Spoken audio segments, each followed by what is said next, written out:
Ma chatte est tombée enceinte. Je voulais envoyer ça à la pension pour animaux, mais j'ai envoyé le message à mon patron par erreur. Tu ne comptes vraiment pas assumer tes responsabilités pour cette grossesse ? Je suis si mal que je n'arrive plus à dormir, je pleure de douleur toutes les nuits. En relisant les messages frénétiques et mal dirigés que j'avais envoyés tard dans la nuit, j'ai eu si peur que j'ai rédigé ma lettre de démission sur le champ. Le lendemain, au travail, mon patron, d'habitude impassible, a prudemment baissé la tête devant moi. Cette nuit-là, je jure que j'essayais juste de lui voler un baiser. Depuis que j'avais réalisé que je m'étais trompée de destinataire, je n'avais quasiment pas fermé l'œil de la nuit. Le matin, j'ai attrapé un reste de brioche froide dans le frigo, je l'ai enfourné dans ma bouche et je suis partie. J'ai pointé en 4e vitesse, puis j'ai filé droit aux toilettes pour vomir. Mon estomac se retournait violemment. La brioche était périmée. Je me suis essuyé la bouche et je suis sortie, pour tomber sur une collègue. Elle m'a taquiné d'une voix forte, « Ne me dis pas que notre secrétaire, Alice, est enceinte. » Le mot « enceinte » a failli me provoquer une crise de panique. Je me suis retournée et j'ai vu Tim, qui venait d'arriver au bureau, juste derrière moi. J'ai rapidement agité les mains pour démentir. Pas enceinte. Je ne me sens juste pas bien. Tim s'est approché en me jaugeant de haut en bas. Tu es pâle comme un linge. Si tu ne te sens pas bien, prends ta journée. Je n'ai pas pour habitude d'épuiser mes employés à la tâche. J'ai étudié attentivement son expression, essayant d'y déceler quelque chose, n'importe quoi. Tim et moi étions allés à la même fac. Le décrire comme le prince de glace du campus était un euphémisme. Tim était grossier et arborait une mine renfrognée en permanence, ce que j'avais appris dès mon premier jour. Après ma catastrophe de la veille, j'étais si terrifiée que j'avais déjà préparé ma démission. Tim n'avait pas l'air différent de d'habitude. J'ai tâté le terrain. « Tim, tu es occupé aujourd'hui ?» Il m'a regardé comme si j'étais idiote. « Si je ne suis pas occupée, vous crevez tous de faim. » Une fois dans le bureau, j'ai jeté un œil à son ordinateur et j'ai vu des notifications exploser dans des centaines de conversations de travail. Mon icône de conversation était si profondément enfouie qu'elle devait se trouver dans les abysses numériques. Il ne l'avait probablement pas vue. J'ai poussé un soupir de soulagement. « Tim, j'aimerais prendre mon après-midi. » Tim m'a jeté un regard et a demandé « Pourquoi faire ?» Je dois aller à l'hôpital pour quelque chose. Tim a validé ma demande. J'ai fait une course contre la montre pour arriver à l'hôpital. Je ne me sentais vraiment pas bien ces derniers temps, et avec un petit congé qui approchait, c'était le bon moment pour régler ça. L'hôpital a été rapide pour le diagnostic. Appendicite confirmée, opération recommandée. L'humble employé de bureau que j'étais a dû demander un congé supplémentaire. Tim, je dois me faire opérer et rester à l'hôpital. Je vais avoir besoin de 2 jours d'arrêt maladie en plus. Tim a rapidement répondu par un « d'accord ». Soulagée, j'ai posé mon téléphone et on m'a emmené au bloc opératoire. Mais à l'instant où j'ai posé mon téléphone, les appels ont commencé à pleuvoir, l'un après l'autre. Mon écran était inondé de réponses de Tim. « Alice, qu'est-ce que tu voulais dire par ce que tu as écrit tout à l'heure ? C'était des nausées matinales ? C'est vraiment grave ? Je suis désolée. J'étais saoule ce soir-là. Je jure que j'essayais juste de te voler un baiser. Je n'essaie pas de fuir mes responsabilités. J'avais juste peur que si j'abordais le sujet sans crier gare, tu ne puisses pas le supporter. Au fait, tu es allé à l'hôpital. Quand tu m'as demandé si j'étais occupée ce matin, tu voulais que je vienne avec toi. Tu as dit que tu allais te faire opérer. Quel genre d'opération peut-on subir quand on est enceinte ? Alice, es-tu si déçue par moi que tu vas te débarrasser du bébé ? S'il te plaît, je t'en supplie, réponds-moi. Quand je suis sortie du bloc opératoire, j'étais complètement épuisée. Mon téléphone vibrait sans arrêt sur la table de chevet. Agacée, je l'ai pris, pensant que c'était mon patron tyrannique, Tim, qui me donnait encore du travail. Mais en regardant, j'ai vu que notre petite conversation de travail privée avait explosé. Le groupe, d'habitude silencieux comme une tombe, avait maintenant plus de 99 notifications. Quelques collègues avaient créé un petit groupe privé, et maintenant ils potinaient frénétiquement sous des pseudonymes. MDR, je n'ai jamais vu Tim avec un air aussi terrifiant. On dirait qu'il est sur le point de dévorer quelqu'un. Qu'est-ce qu'Alice a bien pu faire pour le mettre en colère à ce point ? D'ailleurs, est-ce que quelqu'un a retrouvé Alice ? Je viens de trouver son adresse. Il est probablement en route pour chez elle pour la tuer. Voir ces messages m'a laissé complètement paralysée. Je me suis creusé la tête pour trouver la moindre bêtise que j'aurais pu faire récemment. J'avais piqué un stylo de luxe à Tim. J'avais tué quelques-uns de ses poissons. Mais la liste de mes crimes ne semblait pas justifier un tel niveau de fureur. Hésitante, j'ai regardé les dizaines d'appels manqués de Tim et je les rappelai. Ma voix était faible, à peine audible. Tim, tu avais besoin de quelque chose. À l'autre bout du fil, la respiration de Tim était lourde. En écoutant attentivement, je pouvais entendre le son étouffé de quelqu'un qui avait pleuré. Sa voix était étrange. « Alice, où es-tu » J'ai répondu honnêtement, « À l'hôpital. » « L'opération est terminée, n'est-ce pas » J'ai marmonné un « ouais ». « C'est fini.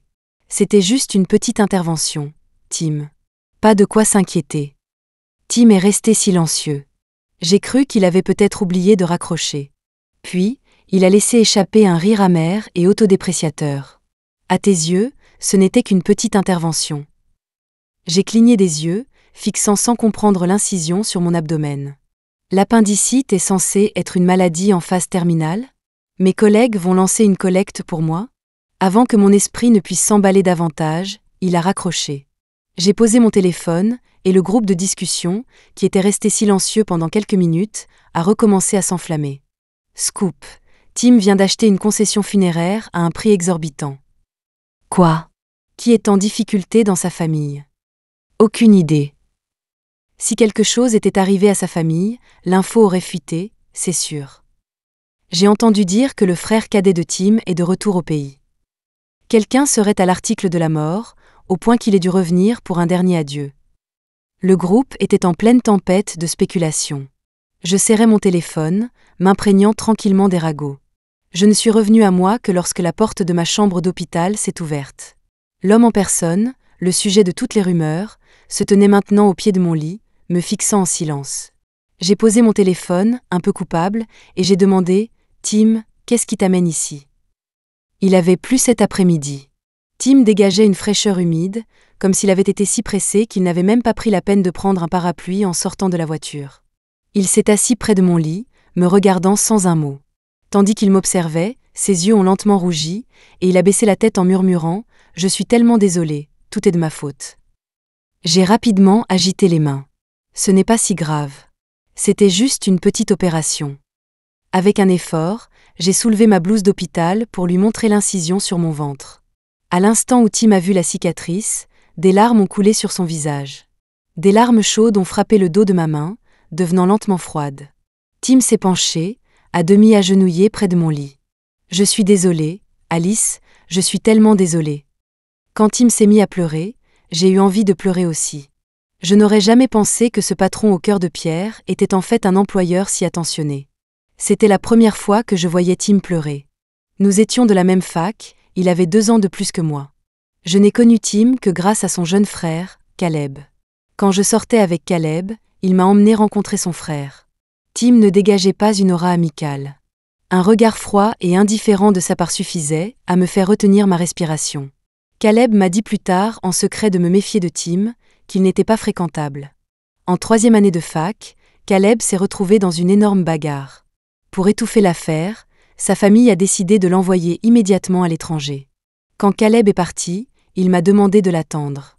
Je l'ai ignoré et j'ai rompu avec lui sur le champ. Caleb était un fils de riche qui s'épanouirait à l'étranger et réussirait encore mieux à son retour. Une fois sortis de l'école, nous venions de 2 mondes différents, destinés à ne plus jamais nous croiser. Je pensais que nos chemins se sépareraient pour de bon, mais c'est son frère infréquentable qui est venu me chercher lui-même. J'ai un peu travaillé avec toi et je te trouve très compétente. Ça te dirait d'essayer de travailler pour moi ? Au moment où Tim m'a appelé, j'ai eu l'impression que mon monde s'illuminait. Même si Tim avait la langue bien pendue, il était plutôt correct par ailleurs. Sinon, je ne serais pas restée, en râlant, pendant 5 ans. Le bout des doigts de Tim a plané un instant au-dessus de l'incision sur mon abdomen avant qu'il ne retire vivement sa main, comme s'il avait peur de me faire mal. Tout est de ma faute. Je me rattraperai. En regardant les yeux rougis de Tim, j'ai commencé à prendre de l'assurance. Avec le courage du désespoir, j'ai demandé « Ça veut dire que tu ne me retireras pas ma prime d'assiduité ce mois-ci ?» Tim m'a regardé et a ri. Un rire qui a fait tomber les larmes de ses yeux, teinté d'une amertume indicible. « À tes yeux, C'est tout ce que vaut notre lien. Tim ne m'a pas répondu par oui ou par non. Comme un ballon dégonflé, je n'ai pas eu le courage de demander une seconde fois. Tim était un homme de peu de mots, mais il venait me voir à l'hôpital dès qu'il avait un moment de libre.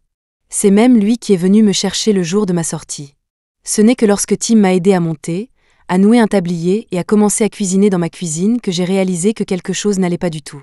Tu es sorti de l'hôpital, mais tu ne peux toujours pas bouger facilement. Je vais rester avec toi pendant un certain temps. Une fois que tu seras complètement rétabli, je serai plus tranquille. Tim parlait tout seul en travaillant, le dos tourné. En un rien de temps, il avait préparé un repas de 4 plats. Il n'a pas oublié de mettre de la nourriture pour ma grosse chatte non plus. Tim a forcé un sourire, disant d'un ton autodépréciateur « Dis-toi juste que c'est le patron qui prend soin de son employé ». Tim était si gentil que ça me faisait paniquer. Surtout quand je l'ai vu remplir la gamelle de croquettes, une vague de culpabilité m'a submergée. Mais vivre ensemble offrait plus d'opportunités. Pendant que Tim était sous la douche, je me suis faufilée et j'ai attrapé son téléphone. Je voulais supprimer le message que j'avais envoyé par erreur ce soir-là, mais l'écran était déverrouillé sur son historique de navigation. Un curetage à 5 mois de grossesse peut-il entraîner une hystérectomie? Régime de récupération post-fausse couche pour les femmes. Peut-on vraiment recoller les morceaux d'un miroir brisé? Comment convaincre sa famille d'exiler son jeune frère? Quand un homme est-il le plus sexy? L'historique de recherche était un joyeux bordel. J'ai couvert ma bouche, choquée. Avant que je puisse comprendre, la porte de la salle de bain s'est ouverte. J'ai rapidement reposé le téléphone, faisant comme si de rien n'était. J'ai bafouillé, je n'ai qu'une seule chambre. Tim a grogné en guise d'acquiescement et a commencé à étaler un matelas au pied du lit. Je dormirai par terre. Non seulement mon patron s'occupait personnellement de moi, mais en plus il dormait par terre la nuit. Ma conscience me hurlait dessus. Je voulais lui dire de simplement dormir dans le lit avec moi, puisqu'il était assez grand. Ou je pouvais prendre le sol et il pouvait avoir le lit. J'ai hésité toute la nuit, ne sachant pas comment aborder le sujet, quand soudain, l'espace à côté de moi s'est affaissé. J'ai fermé les yeux très fort, faisant semblant de dormir. La pièce était si silencieuse que je pouvais entendre chaque respiration de Tim. Une main chaude s'est posée sur mon bas-ventre, le caressant doucement. La voix de Tim était douce, presque un murmure pour lui-même, mais elle portait une sombre nuance obsessionnelle. « Alice, je ne te laisserai plus tomber. Même si cet idiot de Caleb revient, il ne pourra pas t'éloigner de moi. » J'ai soudain été reconnaissante qu'il fasse nuit, pour que Tim ne puisse pas voir mon expression perplexe. Mais qu'est-ce qu'il racontait? Je ne comprenais pas un traître mot de ce qu'il disait. Je me suis soudain souvenue du comportement étrange de Tim ces derniers jours. Pendant mon séjour à l'hôpital, il faisait livrer tous mes repas depuis un hôtel. Soupe de pigeon, soupe de jarret de porc, soupe de carassin, j'en ai tellement mangé que j'avais l'impression que j'allais avoir une montée de lait. Ce soir après le dîner, Tim m'a même préparé un dessert au sucre de canne. Ce n'était pas un patron qui s'occupait de son employé. C'était un menu complet de récupération postpartum. J'ai gardé les yeux fermés, des sueurs froides perlant sur mon front. Je n'ai pas expiré avant que Tim ne retourne à sa place sur le sol. J'ai rapidement tiré les couvertures sur ma tête et j'ai sorti mon téléphone de sous l'oreiller. Ces quelques jours de congé avaient été si relaxants que j'en avais presque oublié ma place de simple employé. J'ai quitté mon jeu et ouvert l'application du travail que je n'avais pas touchée depuis des jours. Sous une montagne de groupes de travail se trouvaient des dizaines de messages non lus de Tim. « Alice, s'il te plaît, ne te débarrasse pas du bébé, d'accord? Je te promets que je serai un très bon mari et un très bon père. » Je ne me souviens plus de ce qui s'est passé ensuite, cette nuit-là. Je pensais t'avoir juste embrassé. Je n'aurais jamais pensé te causer autant de douleur. Je n'ai jamais voulu te faire de mal. Je les ai lus attentivement, et après un moment de réflexion, j'ai reconstitué de quelle nuit il parlait. Il y a 5 mois, Tim et moi étions en voyage d'affaires. L'endroit où nous étions allés était sinistre, et l'hôtel était terrible. C'était en plein été. La climatisation de ma chambre était en panne. J'avais demandé à la réception pendant la journée, mais ils m'avaient dit qu'ils étaient complets et ne pouvaient pas changer ma chambre. Ce soir-là, après un dîner de travail, j'ai aidé un Tim ivre à regagner sa chambre. À la seconde où j'ai senti l'air frais de sa climatisation, je n'ai plus voulu partir. Je me suis dit que j'en profiterais juste pendant une demi-heure, puis que je retournerais dans ma propre chambre. Puisque Tim était ivre-mort, il ne le saurait jamais. Mais j'ai fermé les yeux et je ne me suis réveillée que le matin. À moitié endormie pendant la nuit, j'ai dû penser que j'étais à la maison car j'avais enlevé ma blouse et dormi en caraco. Le lendemain matin, j'ai ouvert les yeux pour me retrouver face à ceux de Tim, qui était clairement réveillé depuis un moment. Son expression était illisible. Je me suis redressée en vitesse, mentant instinctivement « Tu étais vraiment saoul hier soir, patron. Tu ne voulais pas me laisser partir, et j'étais si fatiguée que j'ai dû m'endormir. » Tim a fixé ma blouse froissée, chiffonnée sur le sol, et a demandé avec hésitation « Est-ce que j'ai fait quelque chose ?» J'ai secoué la tête comme un jouet à tête branlante. Non, rien du tout. Heureusement, c'était le dernier jour de notre voyage. Tim n'était pas du genre à s'attarder sur les choses, et il n'a plus jamais mentionné cette nuit après notre retour. Je pensais que l'incident était clos. Quand je suis rentrée, j'ai récupéré ma chatte à la pension et j'ai remarqué que son ventre devenait de plus en plus gros. Je pensais qu'elle était enceinte. Je l'ai emmenée chez le vétérinaire, qui m'a dit que même si le ventre d'un chat mal grossit, il ne peut pas être enceint, pour la même raison qu'un homme ne peut pas avoir de bébé. Je suis rentrée chez moi et j'ai vérifié les images de la caméra de sécurité, pour découvrir que mon chat ouvrait le récipient de friandises lyophilisées et se goinfrait toutes les nuits. J'ai quitté la conversation, fixant les mots « appendicite » qui brillaient sur le rapport médical numérique, et je suis tombée dans une profonde réflexion. Tim s'est levé très tôt pour cuisiner.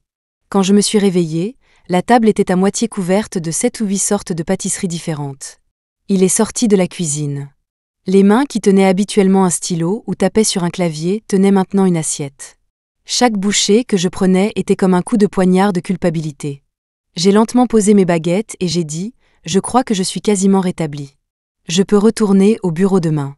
Tu n'as plus besoin de te donner la peine de t'occuper de moi, patron. » Tim n'a pas répondu, il a juste déposé une bouchée de crevettes dans mon bol. « Mange. » Avant que Tim ne parte, il m'a rappelé « Il fait froid aujourd'hui. Ne sors pas et ne touche pas à l'eau froide. » J'ai appelé un service de nettoyage. Ils seront bientôt là, donc tu n'as pas besoin de ranger. Ce n'est qu'après s'être assuré que je l'avais bien entendu qu'il m'a dit au revoir. À la seconde où il a franchi la porte, je faisais les 100 pas dans l'appartement, paniquée. À ce moment précis, j'aurais vraiment aimé être réellement tombée enceinte de son enfant. Tim avait acheté une concession funéraire. J'ai entendu dire qu'il prévoyait d'engager quelqu'un pour choisir un beau nom pour l'enfant à graver sur la pierre tombale. Et s'il allait à l'hôpital pour demander les restes pour l'enterrement, et que le médecin lui tendait mon appendice retiré chirurgicalement avec un air perplexe? Je ne pouvais même pas supporter de penser à ce qui se passerait ensuite. Dans ces circonstances, on pourrait me tuer, mais je n'oserais pas dire la vérité. Mon téléphone a soudainement vibré. Je l'ai pris et j'ai vu que c'était le groupe de discussion du travail. Nous manquons de personnel à la succursale. Quelqu'un est intéressé par un transfert? Mes yeux se sont illuminés en voyant le message.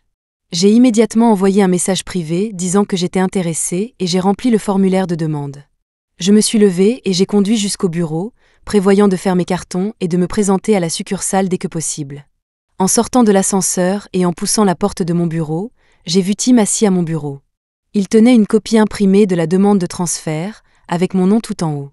Tim était assis, les jambes croisées, et me regardait. « Secrétaire Alice, tu sais me prévenir quand tu prends un congé maladie, mais tu ne prends pas la peine de mentionner une décision majeure comme un transfert. » Voir cette demande dans sa main m'a donné des frissons. J'ai bafouillé un moment avant de trouver une excuse bidon. « Désolé, Tim, j'ai oublié. » Tim a fermé les yeux et a soupiré. « Pourquoi veux-tu être muté si loin ?» J'ai répondu d'une petite voix, « C'est plus près de ma ville natale. » Tim a ri. « Plus près de Caleb, tu veux dire ?» J'avais presque oublié, Caleb était de retour. Caleb était compétitif. Il ne se laisserait jamais contrôler volontairement par qui que ce soit. La famille n'était pas assez stupide pour laisser 2 fils se battre sous le même toit. La meilleure solution était de les séparer. En y réfléchissant, le responsable de la succursale était probablement Caleb. La porte du bureau s'est ouverte de nouveau. La voix paresseuse de Caleb s'est fait entendre. « Tu nous as séparés pendant 5 ans. Je veux juste rattraper ce temps perdu.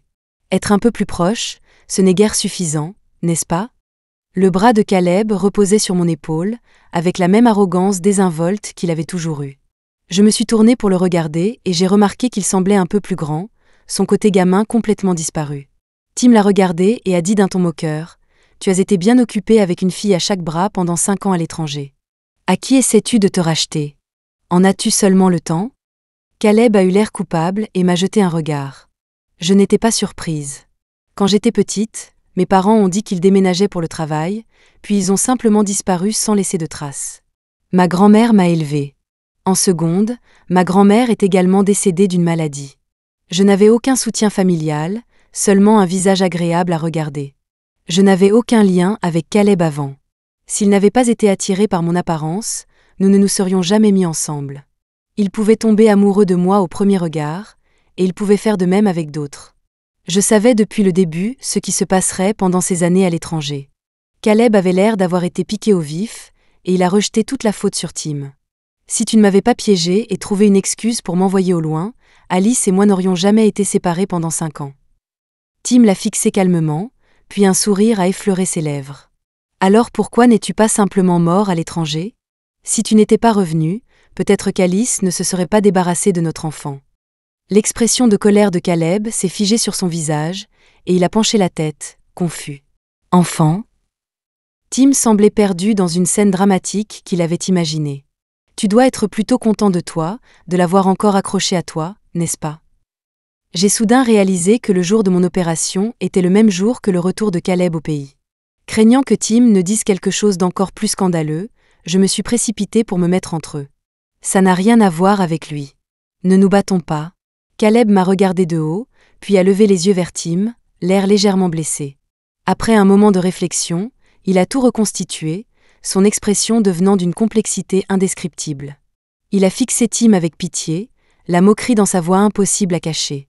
Frérot, tu n'as vraiment aucune idée de comment est une femme après avoir été intime avec quelqu'un.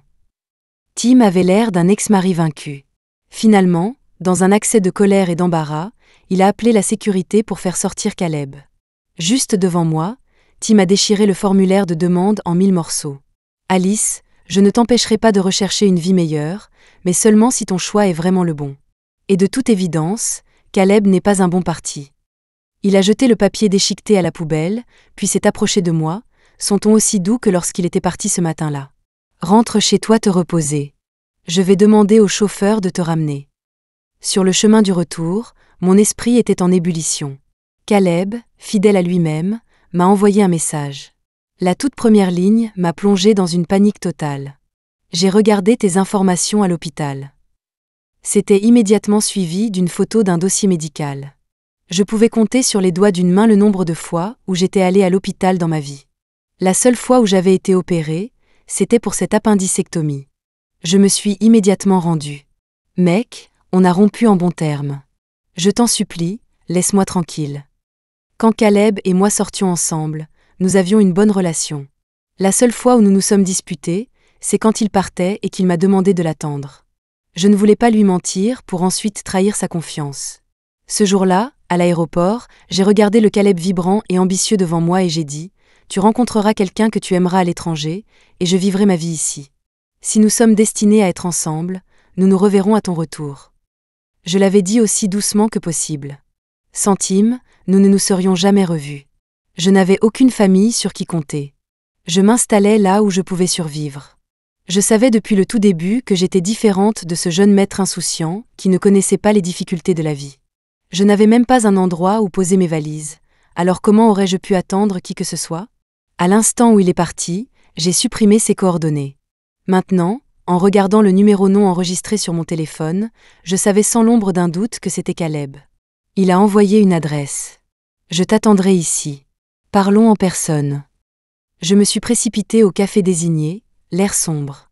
Caleb était assis près de la fenêtre, pliant le rapport médical en avion en papier et le lançant en l'air. J'ai poussé la porte, attrapé l'avion en papier, les chiffonné en boule et les jeté à la poubelle. « Qu'est-ce que tu veux ?»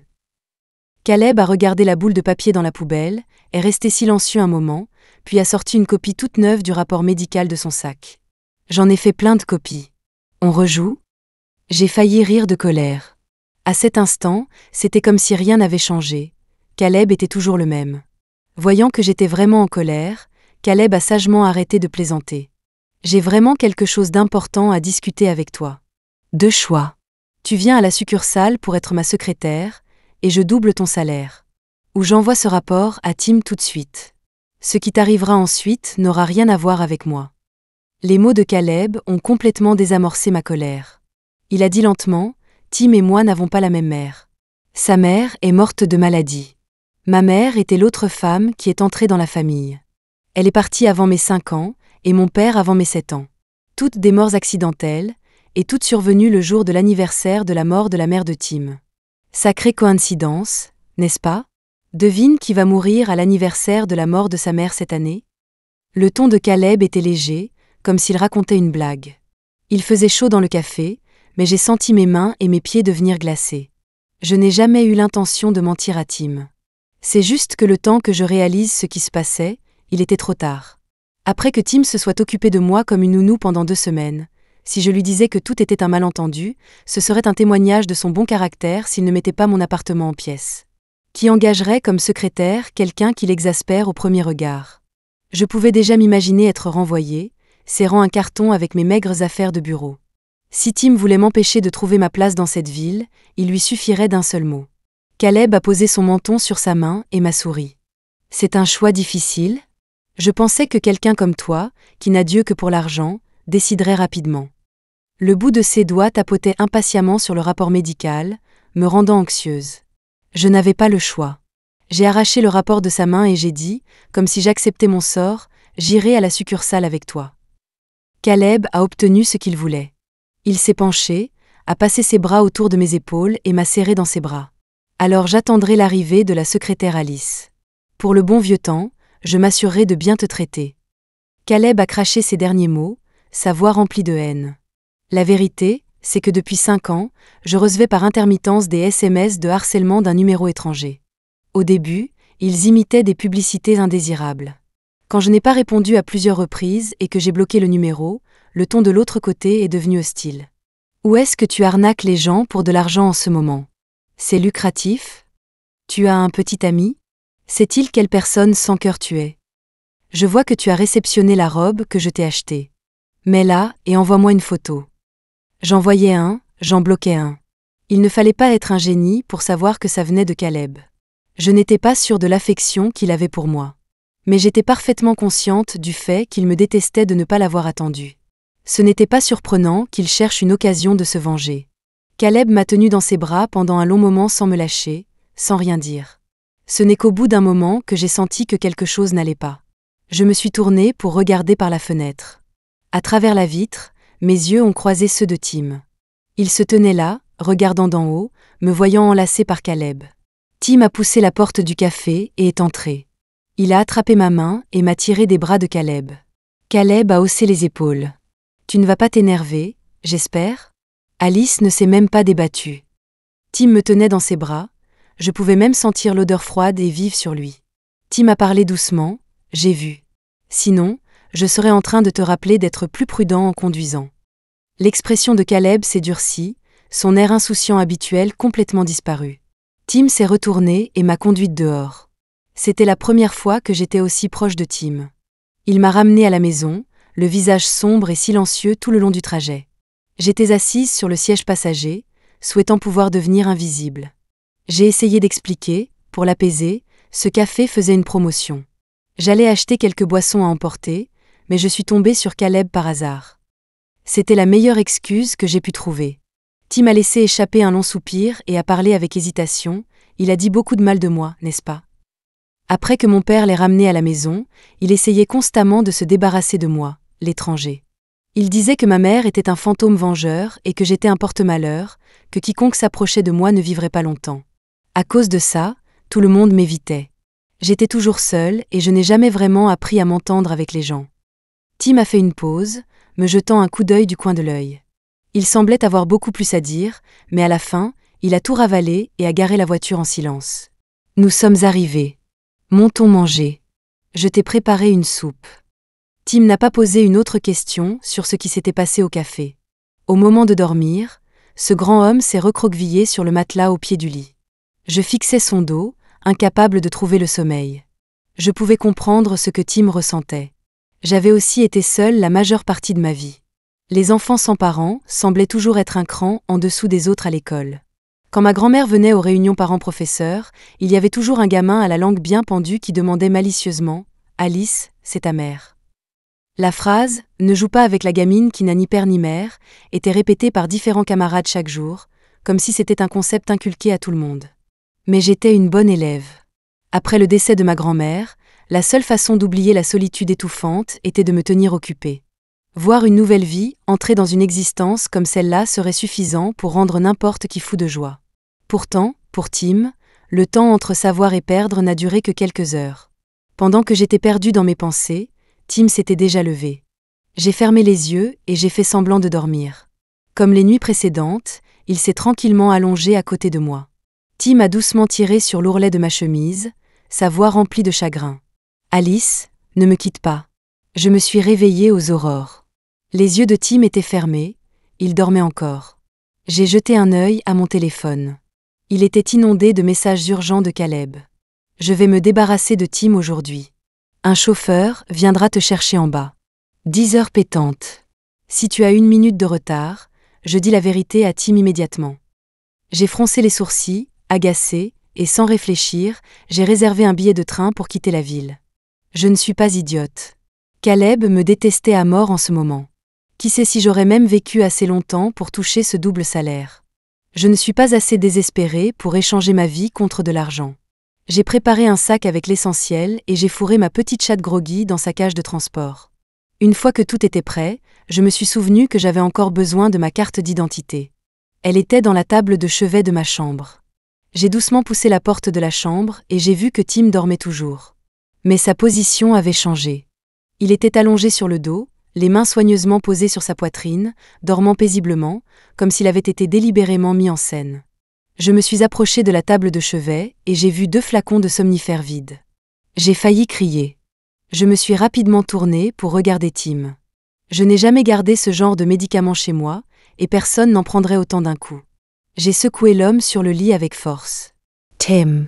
Tim. » Tim a lentement ouvert les yeux, son regard parfaitement clair. Il était de toute évidence réveillé depuis un moment. J'ai attrapé mon téléphone pour appeler une ambulance. « On va à l'hôpital.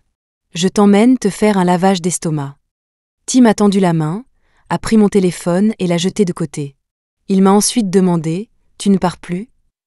J'étais si affolée que j'ai tout oublié. Tout à quoi je pouvais penser était d'appeler à l'aide, de ne pas laisser Tim mourir. J'ai essayé de récupérer mon téléphone, mais Tim m'a attrapé par la taille, me pressant à côté de lui. « Si tu appelles une ambulance, tu vas rater ton train. » Je l'ai regardé, stupéfaite. « Comment tu savais ?» Tim a esquivé la question. Partir, ou me regarder mourir? Choisis. J'étais sur le point de perdre la tête. Tu me menaces avec ta propre vie. C'était une tactique désespérément stupide, mais ça a marché sur moi. Je n'osais vraiment pas partir. À l'époque, entre Caleb et la liberté, tu as choisi la liberté. Plus tard, entre Caleb et moi, tu as choisi Caleb. Maintenant, tout est étalé devant toi. Caleb, la liberté, moi. Lequel choisis-tu? En regardant le visage anormalement pâle de Tim, j'ai serré la mâchoire de frustration et j'ai jeté le sac à dos que j'avais préparé pour ma fuite. Je te choisis. Je vais te sauver. L'ambulance est arrivée rapidement. Tim était à l'intérieur pour un lavage d'estomac pendant que j'attendais dehors. Il était bien plus de 10 heures et Caleb avait presque fait exploser le téléphone de Tim d'appel. Mon téléphone était également inondé de messages de Caleb. Caleb a envoyé une photo à Tim. C'était mon dossier médical. Dieu merci, je connaissais le mot de passe du téléphone de Tim. J'ai tout supprimé, faisant l'autruche, mais le poids dans mon cœur ne s'est pas dissipé. Caleb avait une bouche. Tôt ou tard, il exposerait la vérité au visage de Tim. Tim est arrivé à l'hôpital à temps. Après un lavage d'estomac et 2 jours d'observation, il a pu sortir. Sur le chemin du retour, Tim semblait de très bonne humeur. « Alice, pourquoi m'as-tu choisi ?» J'ai secrètement levé les yeux au ciel. À part la peur que tu meures, quelle autre raison pourrait-il y avoir? Mais évidemment, je ne pouvais pas dire ça maintenant. J'ai tendu la main et j'ai accroché un doigt à la manche de sa chemise. Parce que je ne pouvais pas supporter de te quitter. Je veux avoir un autre bébé avec toi. Je me suis penchée et je l'ai embrassé, n'oubliant pas d'éteindre la lumière. Les vêtements sont tombés sur le côté du lit, un par un, et la respiration de Tim s'est faite plus lourde. Après environ 15 minutes de tâtonnement, Tim a semblé complètement se dégonfler. Ne te cache pas sous les couvertures pour pleurer. J'ai reniflé et j'ai dit doucement, je pleure parce que je suis timide. Tim s'est levé, a allumé la lumière et m'a sorti de sous les couvertures avec une expression grave. Alors, comment es-tu tombée enceinte exactement cette nuit-là? J'ai joué l'innocente, le regardant avec des yeux clairs et candides. On a dormi l'un à côté de l'autre. Ma grand-mère m'a dit que les garçons et les filles ne peuvent pas dormir ensemble, sinon ils tombent enceintes. Ta grand-mère ne t'a rien dit d'autre. J'ai secoué la tête. Tim a allumé une cigarette. Quel genre d'opération as-tu subi à l'hôpital? J'ai oublié. Je me souviens juste que ça faisait très mal. La pièce est retombée dans le silence. J'ai demandé timidement, tu vas me renvoyer? L'expression de Tim était un peu étrange. C'est ce qui t'inquiète depuis tout ce temps. Il a pris son téléphone et m'a montré notre historique de conversation. Tu as raté une phrase. Espèce d'idiote. Je t'ai embrassé parce que tu me plais. Épilogue de Tim. J'ai gardé mes sentiments pour Alice secret de tout le monde pendant 5 ans. Après avoir envoyé Caleb au loin et avoir fait en sorte qu'Alice travaille pour moi, je pensais que les choses entre nous évolueraient rapidement. Mais avant que je puisse faire un pas, un collègue masculin de l'entreprise m'a devancé. Je regardais depuis un coin, en serrant les dents, prévoyant de virer le gars le lendemain pour le crime d'être entré dans le bureau du pied gauche. Alors que je m'inquiétais, j'ai entendu le refus d'Alice. Désolée, je ne cherche pas à sortir avec quelqu'un du bureau. Si on rompt, c'est trop gênant de se voir tous les jours. En entendant ça, mon cœur s'est serré. Elle s'inquiétait de le revoir alors qu'il travaillait à des étages différents. Si moi, qui devais la voir tous les jours, je me confessais, ne me détesterait-elle pas encore plus? J'ai immédiatement annulé la réservation au restaurant que j'avais faite. J'ai rapidement réprimé l'envie de la ramener moi-même à la maison. Terrifiée à l'idée qu'Alice puisse deviner mes sentiments, je souriais même rarement devant elle. Avoir un béguin secret est une torture. Tu as peur qu'elle le découvre, mais aussi peur qu'elle ne le sache jamais.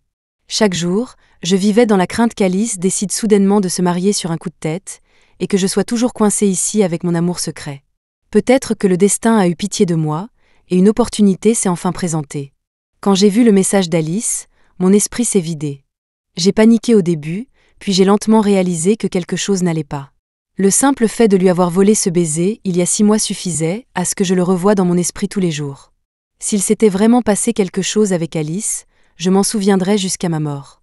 Puisque je pouvais découvrir dans quel hôpital Alice se trouvait et son numéro de chambre, je pouvais certainement découvrir quel type d'opération elle subissait. Comme Alice n'expliquait rien, j'ai décidé de jouer le jeu. Tant que j'y étais, j'ai fait revenir ce pion de Caleb de l'étranger pour ajouter l'étincelle finale. Caleb a brandi le rapport médical, comme s'il s'agissait d'une preuve fracassante et l'a jeté devant moi. Tu ne crois pas vraiment qu'Alice est enceinte de l'enfant d'un monstre comme toi, n'est-ce pas? Je l'ai regardé comme s'il était un idiot. Imbécile. Je le savais déjà. Tu penses que tout le monde est aussi stupide que toi, incapable de faire la différence entre un appendice et un utérus? J'ai sorti 2 petits livrets rouges de mon tiroir et je les ai jetés devant lui. Le bébé n'a pas d'importance. Le fait qu'elle soit prête à être avec moi suffit. Le visage de Caleb s'est tordu de colère, et il a complètement perdu les pédales. Je vais dire la vérité à Alice demain. Ne crois pas que tu vas t'en tirer comme ça. Il a dit ça le matin. L'après-midi, je l'avais mis dans un avion pour le renvoyer à l'étranger. Quand Alice est entrée dans mon bureau, je n'avais pas eu le temps d'effacer le sourire de mon visage. Alice a demandé « Pourquoi souris-tu » J'ai soigneusement rangé nos 2 actes de mariage dans le tiroir. Je pensais juste que le poisson que j'ai choisi cet après-midi serait parfait pour te préparer un poisson épicé en bouillon ce soir. Risquer le tout pour une fois, pour une vie entière avec celle que j'aime. Ça en valait totalement la peine.